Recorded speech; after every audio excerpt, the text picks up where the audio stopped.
On what we say. As Drewski says it, we stand on business. We came into this week, the most confident I've been in years. I think you as well. The Houston Texans, once again, remind us that they are a young football team, a rebuilding football team. They lose to the Carolina Panthers 15-13. Bryce Young wins the first matchup between him and CJ Stroud. Hardy, this was heartbreaking to me because as I was looking at the comments on Facebook, the comments on Twitter, Instagram, it was, oh, same old Houston Texans, same old Texans. This is why you can never be too confident in the Houston Texans. And man, that is just tiring. That's sickening. Like, I don't want to go in thinking my team is the inferior team, right? I want to go in confident. But once again, we are reminded that we still have a ways to go.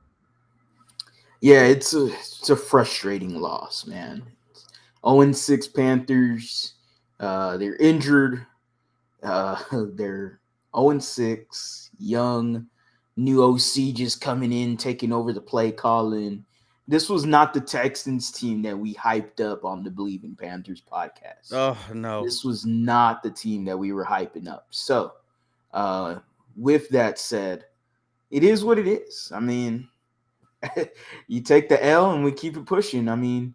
You go into next week and you are facing the Tampa Bay Buccaneers, and they could send that cease and desist anytime. Another Texans pod, send it over my way. I do not care. And they can, they got to go 1-0 each week, right? That's the mentality. You're facing the Tampa Bay Buccaneers on a 3-game losing streak, I believe, and you just got to keep on moving on and next play mentality. Some trash talk from the Houston players today. I'm not sure if you've seen it. Titus Howard said, "Oh, we're gonna basically shut down the Buccaneers." That's what he responded to a tweet. Laramie Tunsil doubled down on it and said 100%. It feels like this team is angry by their performance. But before we get into the guys, welcome to another episode of Believe in the Houston Texans. I am one part of your show, Ruben Calvillo, joined by the handsome man, Harley Dugan. This episode was brought to you by Bet Online.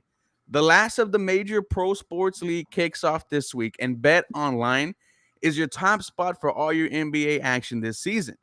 With MLB postseason, NFL, college football, and NHL in full swing, Bet Online is your number one source for wagering news, odds, trends, and predictions.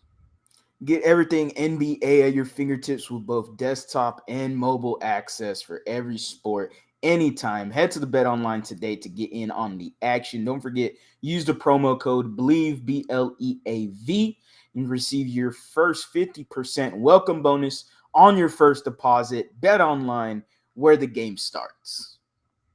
Harley, I thought you were going to have a bigger reaction to this loss. I'm not going to lie to you. This was probably the most smacked we've talked in weeks.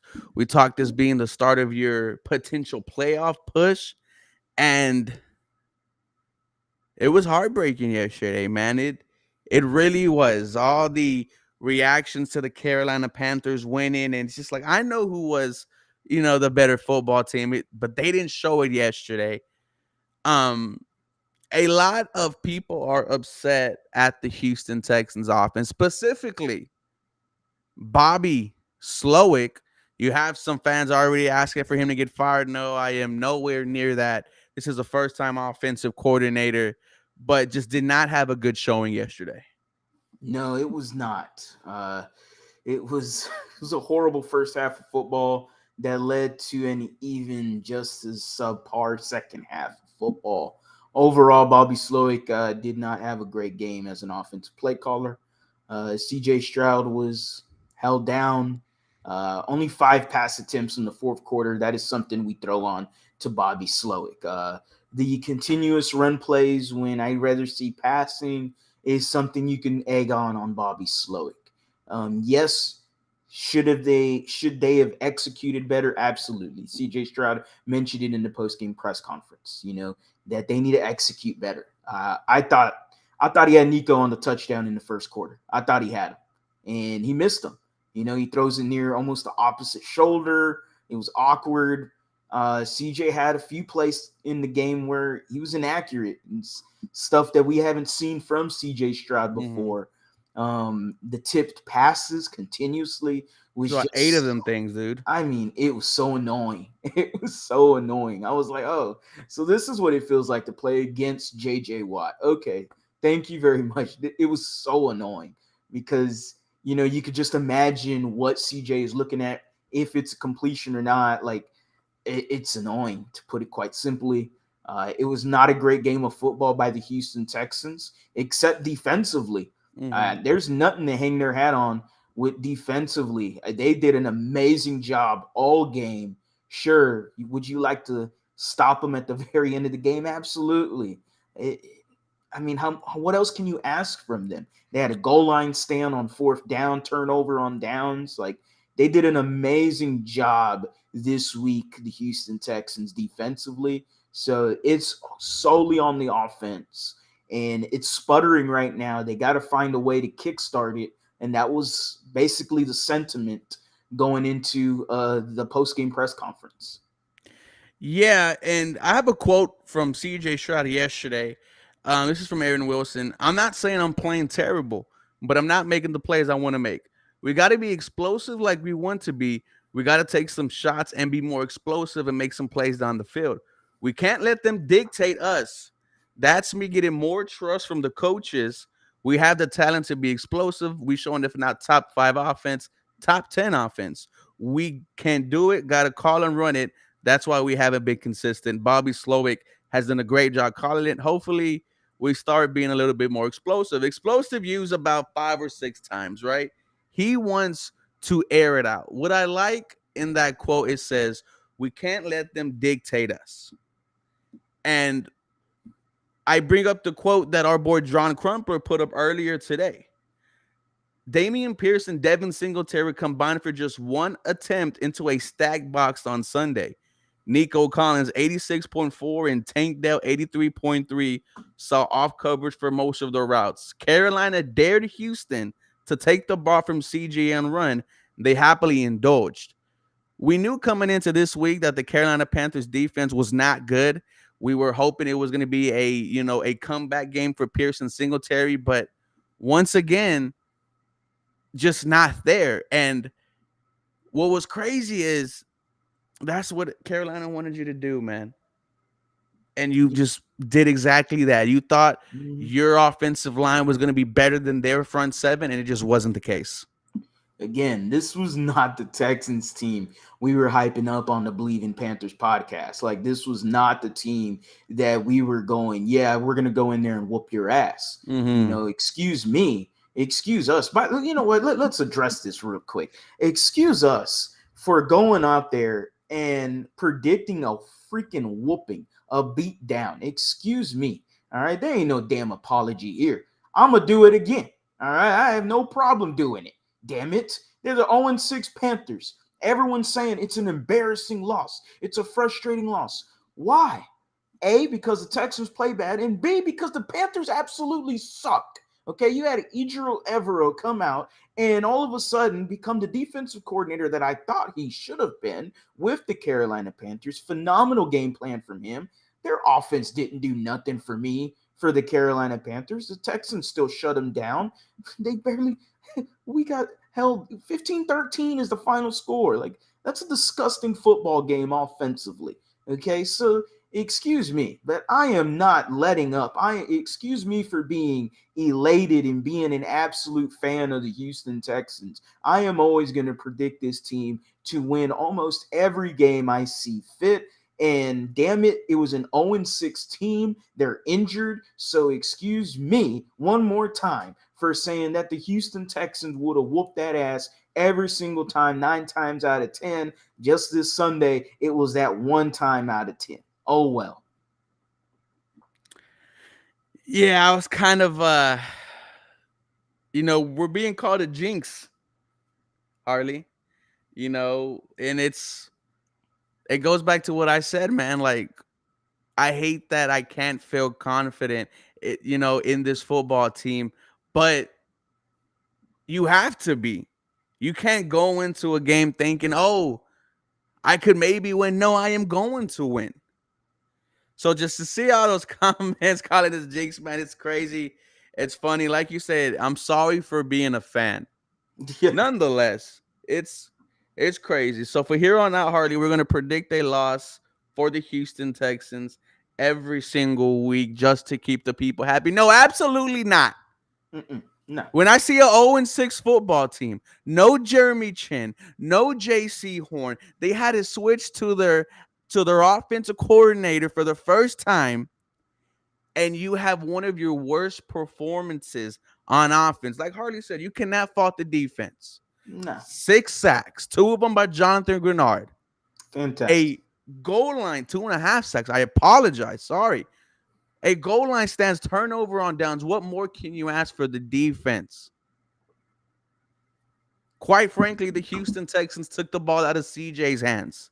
From this point going forward, I need this to be an air raid offense. If CJ Stroud has to throw the ball 30, 35, 40 times, go ahead and do it. Because what I have seen this whole season is that this Russian attack cannot be effective, cannot consistently give you 3 yards. You are starting 2nd and 10, 3rd and 10. You just have to put the ball in CJ's hands and let him work, which is what he's been doing all year. He's not just the best rookie quarterback. He is one of the best quarterbacks in the NFL, and it is because he is slinging the football. You need to let CJ Stroud loose because, quite frankly, this running game is not going to change. It is going to be like this the entire year. Let CJ Stroud air it out. Nothing wrong with it. I mean, I don't know about 40 times a game, but I'm definitely with you between 30 to 35. It's unacceptable. He only has 5 passing attempts in the fourth quarter. That's absolutely unacceptable. And, like you said, the run game didn't work. If it was going to work, it should have worked against the Carolina Panthers, one of the worst run defenses you were going to play all year in the NFL, and it still didn't work. And so hopefully it's more of an awakening for Bobby Slowick that maybe he gotten into his own mind.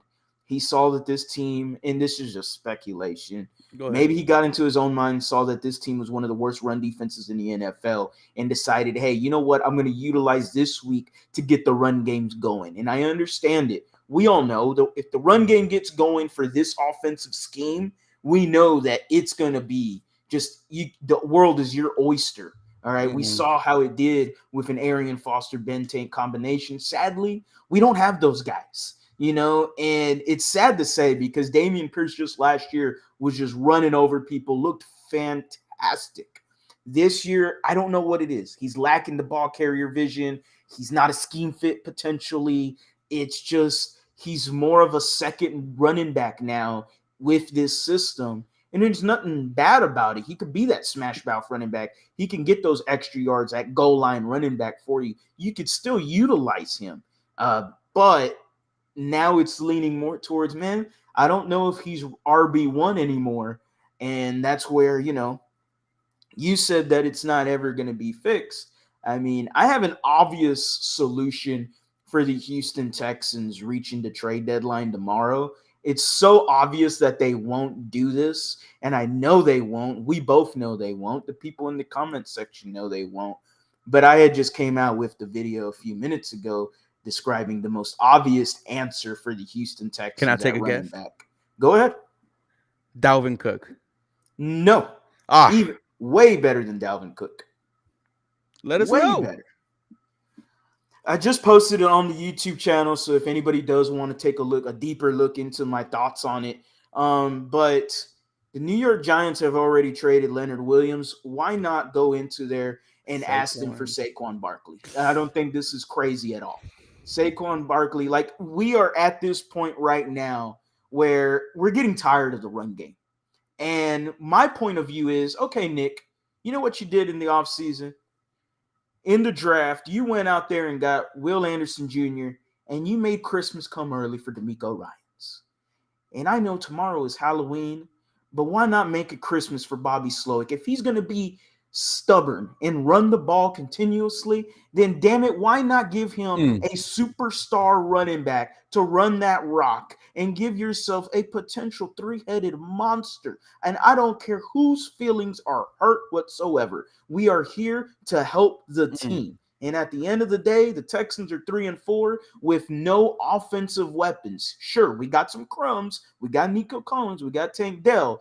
But an absolute juggernaut of a weapon in Saquon Barkley would transform this offense into a top 10 offense in the league. And that is something CJ Stroud talked about in the post-game conference. Give me Saquon Barkley. He's 26 years old. He's on the last year of his deal. So first of all, last year of his deal, all right, you already saw the Giants coming from Josina Anderson said that, and I quote, want to make him the face of the franchise. If they were going to do that, they should have done that this last offseason and maybe not piss him off. We all know the value of running backs are low, and he's on the last year of his deal. Oh, okay. I'm happy to give him a 5th-round pick, a 4th-round pick, 4-6, 4 and a 6, 4 and a 5. I'll go as high as a 4th-round pick, and maybe I could trade a next year 3rd-round pick, maybe.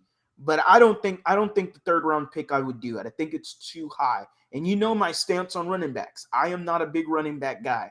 But I'm surprised you said his name. That's what I'm. I mean, if the Houston Texans are going to run this ball, and that's what they're going to do, that's what they've said it. This is the identity. Go out there and get yourself a superstar running back. Go get you Saquon Barkley. I mean, that's a home run type of move, right? Saquon has been relatively healthy this year, and the Giants are nowhere the team they thought they were going to be. Daniel Jones is going to be missing significant time. Saquon will be a great addition to this Houston Texans offense. I said Dalvin Cook because Dalvin Cook would cost you a 7th-round swap, but Saquon Barkley, the youth is there. The hunger to win is there. I mean, I think this changes everything if you go out there and get it. Like you mentioned, you said the Houston Texans won't, but I mean, why not? Why not go get one of the best running backs in the NFL? And you help out CJ Stroud a ton because it is horrible being 2nd long, 3rd and long. And what's crazy is that CJ Stroud is converting them. Give him some help in the running game and this offense transforms. I mean, I don't think it's a bad idea whatsoever. I just don't think the Texans are going to do it. It's too obvious of an answer for them. It's so clear that they could go get a Saquon Barkley and it would transform this offense, similar to what the 49ers did last year, getting Christian McCaffrey, which just made their offense, which was already fantastic, but it just catapulted their offense into another atmosphere. In the Houston Texans right now, they're sputtering. You want to re-energize it, which they got a bunch of energy already, but to really, just propel this offense into another atmosphere, go get yourself a guy in Saquon Barkley. And then the thing is, he's on the last. I mean, if you give up a 4 and a 6, that don't mean much for me. I'm happy for that. You give me Saquon Barkley, he's healthy and plays the way he's capable of. Just had 126 yards against the New York Jets, one of the best defenses in the NFL, let me say. All right. So with that said, Saquon Barkley should be an obvious answer for the Texans. I just don't think it's going to happen. And it's nothing against Dameon Pierce. It's nothing against him. But I've seen 7 games now from him. And it's just, I don't know what it is with him, man. I hate to say it because I bet money on Dameon Pierce. I did too. Man. I mean, I ain't going to lie. And I still have that fan blind faith in him, like I still believe that he could turn it around. But the Texans are going to go after a running back, if they're going to be stubborn and continue to run the ball, then gift Bobby Slowick one of the best Christmas presents you can tomorrow at Halloween. Give himself a huge superstar to basically be one of the faces of the franchises. And if he's healthy, maybe even extend him. You have the money to do it. You have CJ Stroud on a rookie contract. He's only going to be 27 next year. I mean, I have no problem with it whatsoever. I think Barkley would fit this scheme, fit any scheme, to be honest. He's just that good of a running back. He's good receiving. He's good running. I'm happy with it. Give me that three-headed monster moving forward with the Houston Texans. Oh. I still feel like they're going to make a trade tomorrow. Hmm. I still feel it. It's as we were talking in the group chat, we are also trading not just for this season, for the future of the Houston Texans.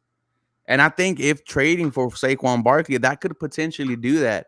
That just got me excited, man. Like, I am more excited for tomorrow's trade deadline. It is on Halloween. It is going to be scary hours. And Nick can make the move if he wants to. He said there might be a certain contract that we could take on. We are looking at the player, a impactful player. I was just only looking at the defense, right? That's what the majority we were looking on. Chase Young, Brian Burns, Daniel Hunter, Jonathan Allen. But, man, Saquon would just change this Houston Texans offense. You still think they make a trade tomorrow? If they do, I don't think it's going to be anything major. I think they could get maybe a solid veteran piece or something that they think could help this team immediately. But I still want to say that they're going to stand pat and they're not going to do anything. They're still, again, at the end of the day, and I know I just hyped up everybody with Saquon Barkley. I hate to put the roller coaster way back down, but I don't think the Texans are making a move tomorrow. I don't. I've been saying that since 2 weeks ago. I just don't feel it. I think the team is young. They are inexperienced, and they got ways to go with D'Amico Ryans. And they're on a great track, don't get me wrong.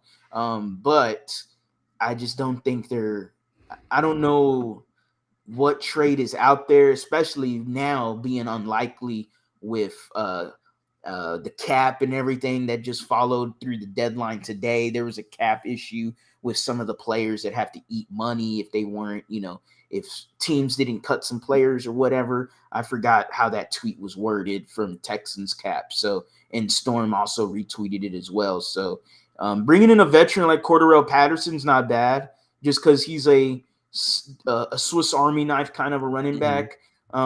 He's been slightly injured this year. I don't know as of lately, but he was injured at the beginning of the year. We'll see. I don't know if Falcons want to do that because they barely use Bijan Robinson as it is. So sad. I guess they're going to – I don't know what they're doing over there in Atlanta with Art Smith. So that's up for question. Can't believe we lost to him, man.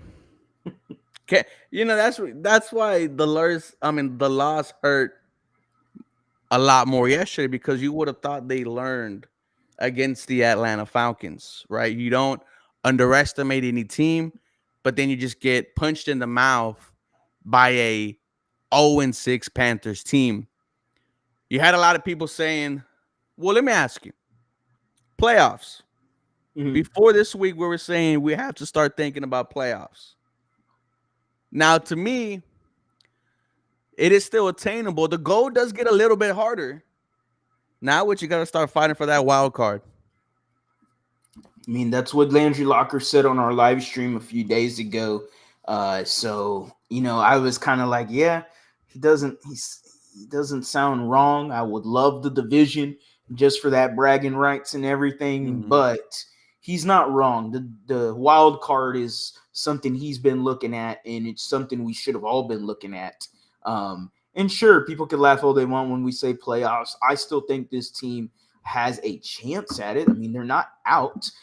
By the way, they're out, the outside looking in for the playoffs, one spot out of it if it ended today. So, yeah, at 3-4, this team is still capable of entering the playoffs. They play the Browns, they play the Jets, and they play the Bengals. All three of those teams are ahead of you right now.